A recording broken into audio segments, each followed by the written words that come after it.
guys, Rhonda Draculis, RK3 Designs. Today we're going to do rock edges. I've had numerous people ask me, email me, Facebook me about how to do rock edges. And so today, that's what we're gonna do. We're gonna do this in a two-part series. Today we're going to actually prep this piece of laminate. If this is inside of your house, you're more than welcome to do this in your house. It'll get a little dusty because you're gonna be using Bondo. But if you have a good vacuum system or something that you know you can pick up the dust. So that's what we're gonna do today.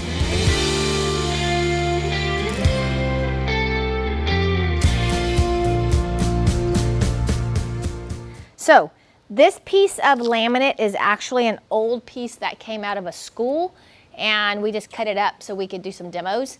And I actually use them as sample boards to show clients what can be done to their existing countertops in their home. They have a hard time believing that they can take their existing laminate tops and do the finish that we're fixing to do. So I'm going to pull this edging off. Now, if the edging were in really good shape and it wasn't loose, you could leave the edging on there, but this edging was really, it had some adhesion problems. Doesn't feel like it now because I can't get it off. But in general, I try to take these edges off if I can. If not, I will definitely router the edges if I'm not gonna do a rock edge. If I were gonna do just a regular pour on this and not do a rock edge, I would definitely bring my router in and router this 90-degree angle, because you don't want to have a 90-degree angle when you do pours, because your epoxy gets really, really thin on the edges. This is usually Kenny's job, and he's making me do it. Okay, so I've taken the little molding strip off, and we're gonna apply Bondo to this now. And I have a damaged corner here, so I'm gonna attempt to put some Bondo. I'll have to build it up in steps and try to make that corner. Alrighty, let's get started. Okay, so we're gonna create a rock edge using Bondo. And if you've never worked with Bondo before, be prepared. It does have a very strong smell. You wanna be in a well-ventilated area, and you only wanna mix a little bit at a time. If you're not really familiar with it, don't mix yourself a big amount. It'll set up on you, and you'll end up wasting a lot of it. So we're gonna put out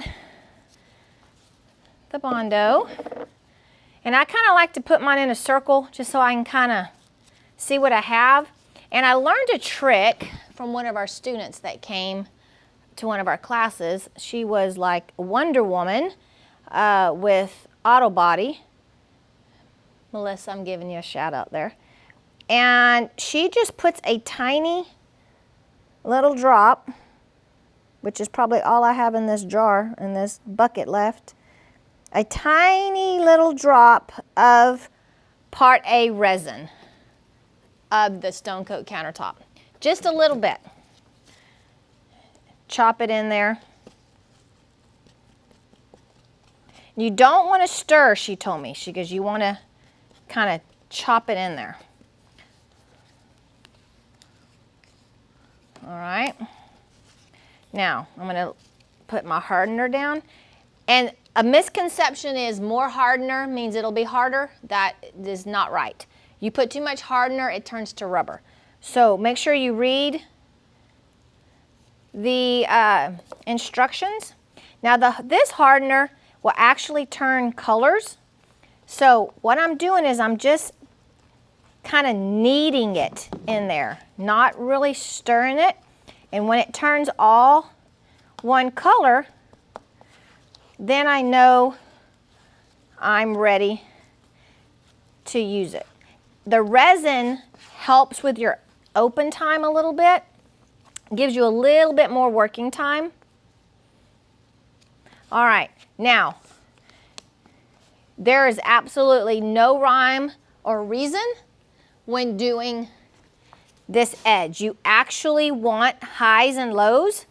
You want it to be bumpy. Now I'm gonna bring in some resin here, and I'll have to build it up a little bit at a time because I'm going to fix this corner. But I'm just going to lay it down,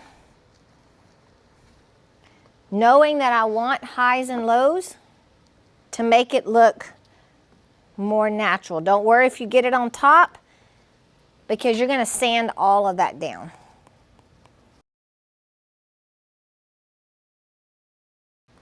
And like I said, I don't like to do a lot at once, because once it starts setting up, it turns to a rubber consistency, and then you compromise the integrity of the Bondo.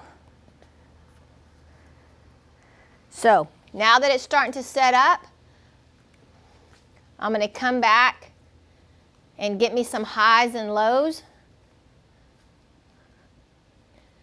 just to make it look a little more natural. Kind of play with it a little bit. If you don't want it to be quite so jagged, you can come in and start laying it down a little bit, depending on whatever look you're going for. Now, we're going to sand this, so don't judge it quite yet.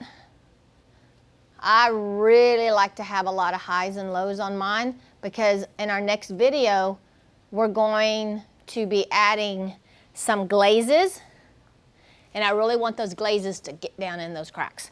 So,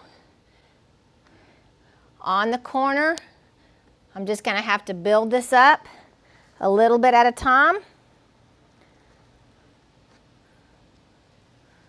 So, all right, so I'll finish off the rest of this edge the same way and then let it dry, and we'll go to our next step. Hey guys, we would love to see you in one of our hands-on classes. We have several classes to choose from. Check out our website for scheduling, prices, and if you have any questions, let me know.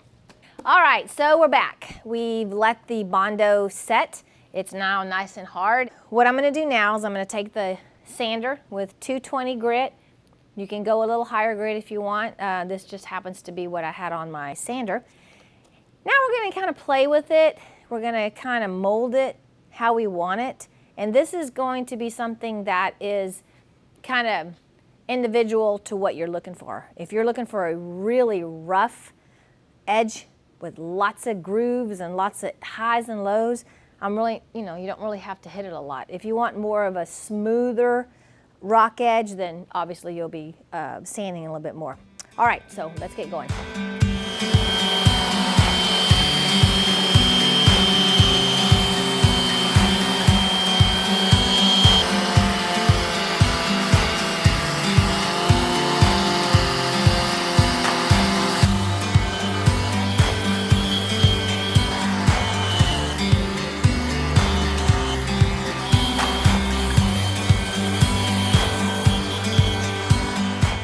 Okay guys, so recap real quick what we did.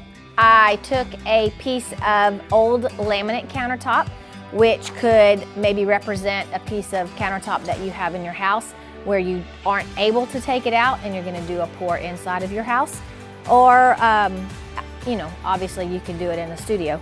But I took Bondo and I laid down the Bondo after I took off the ridge piece that was there. It was kind of loose and damaged, so I took it off and laid down some Bondo, came back with my sander, hit it, gave it some character, and now we have a really nice rock edge to now continue to the next step, which would be to lay our paint and primer in one with color, and then we'll do a cool finish. So do me a favor, if you would like to see part 2, give me some comments of some ideas of what kind of finish that you would like to see on this table. I love hearing your ideas and your suggestions. I never get tired of hearing all those, and it really does help me for future videos. So that's your homework, and stay tuned for part 2. Okay guys, if you enjoyed what you saw today, give me a thumbs up, subscribe to our channel by hitting the little bell, and check us out at our website, www.rk3designs.com.